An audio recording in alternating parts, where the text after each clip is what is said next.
pinag-aalis yung pulpit namin. Kasi may may nakita daw silang stairs dun sa ilalim.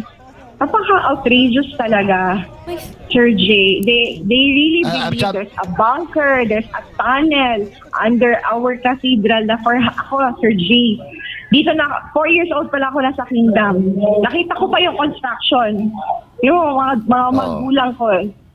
Walang tunnel dyan, Sir Jay. Oo.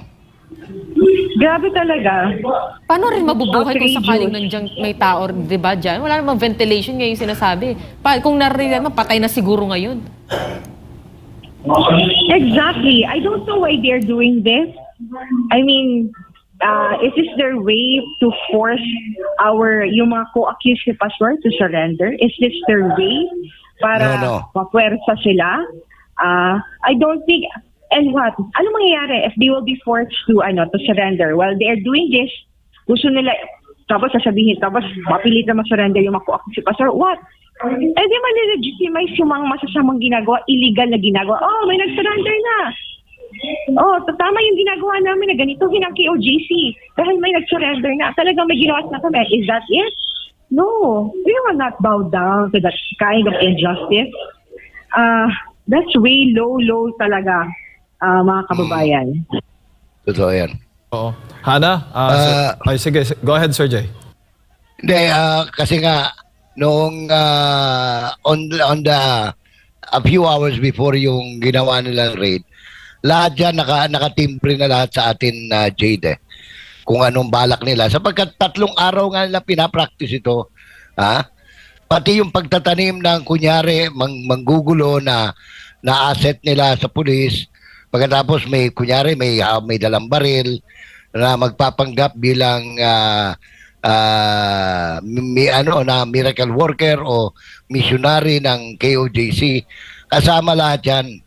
Alam natin yan. Kaya nga, ina-advance natin yung mga information dahil ako nga, kung sabihin lang ni Tore ang totoo na kaya kami nandito kasi gusto naming angkinin ito. May utos sa amin na angkinin ito ng mga principal namin. Maintindihan natin yun eh. Pero yung magdadrama pa sila, alam na ba nila, wala yung hinahanap nila dyan eh. They know that for a fact, but they need to justify their stay. No? Oh. Sir Jay, Hana, nandyan pa ba si Hana? Hana? Yes, Jade, kasama ko ngayon si Attorney Kay Laurente at tanongin natin siya ano ang mangyayari dito sa mga kinukuha nilang mga ebidensya sa atin. Attorney Kay, live tayo ngayon sa SMNI, kasama ko si Attorney Kay Laurente. Ano ang mangyayari dito sa mga nakikita natin sa television ngayon na live, kinukuha yung mga sasakyan, maliban pa doon sa sound system. Kasama natin si Jade at si Sir Jade Sonsa and Ina. Magandang hapon, Sir Jade. And good afternoon, Kay. Maayong hapon, Attorney.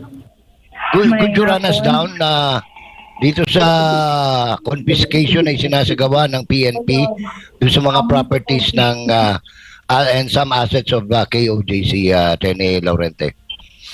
Yun nga, kung makita niyo, hindi lang naman yung itong mga properties, real and personal properties, gusto nilang kuhain.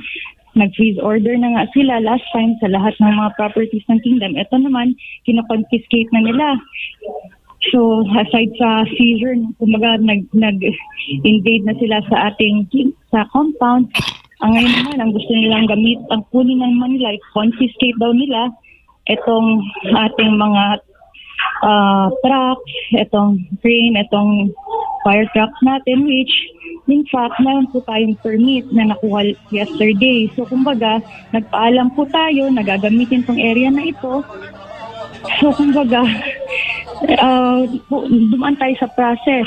Nag-submit tayo ng asking permission to conduct prayer rally, which was approved naman by the city office. So, kumbaga, legal to lahat. So, if ever na dinecline naman ngayon, sana binigyan din tayo ng notice na, sige, back up na, tapos na yung permit ninyo, para naging, alam, ang mga Kingdom citizens naman, sila very law-abiding. Kung may permit, doon lang sila nag-act kung may permit na. So, kung withdraw yung permit, of course, kami din, mag-withdraw din naman. Sana kinausap lang ng maayos, hindi yung i-disperse forcefully.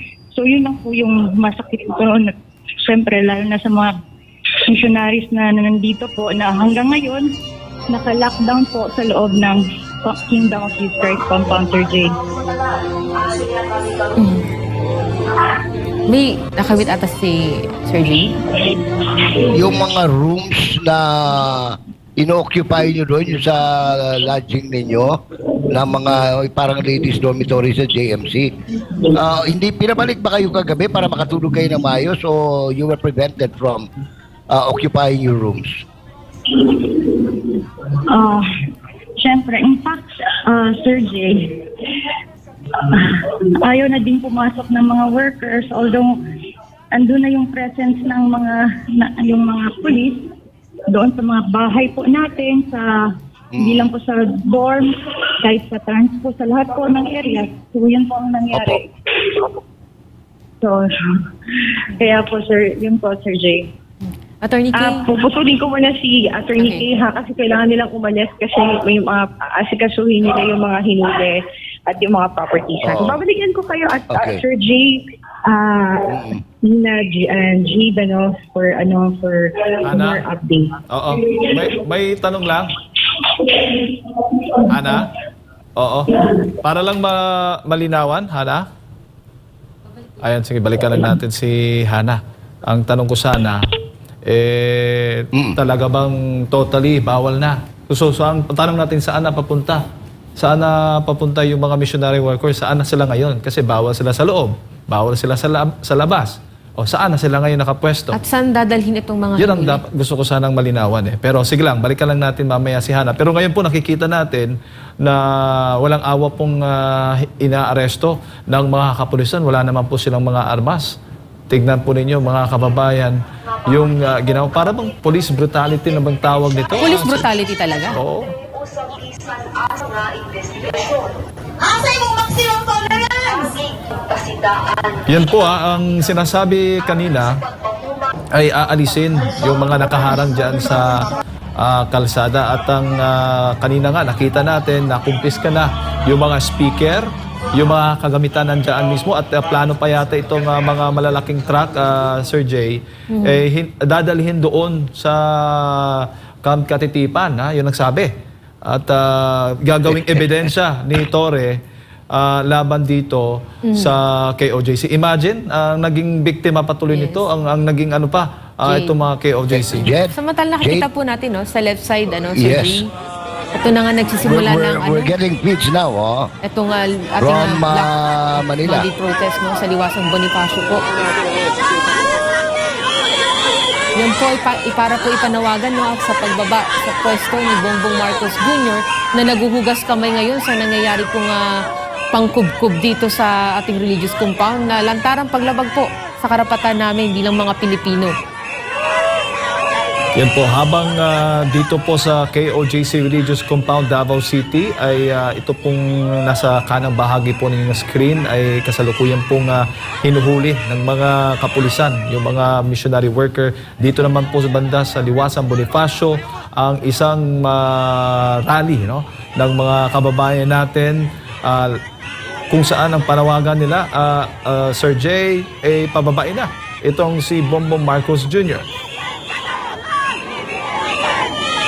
Nag-umpisa na ito, Sir Jay, noon kagabi sa Davao City. Ito, dito naman sa Maynila. At inaasahan natin maging sa ibang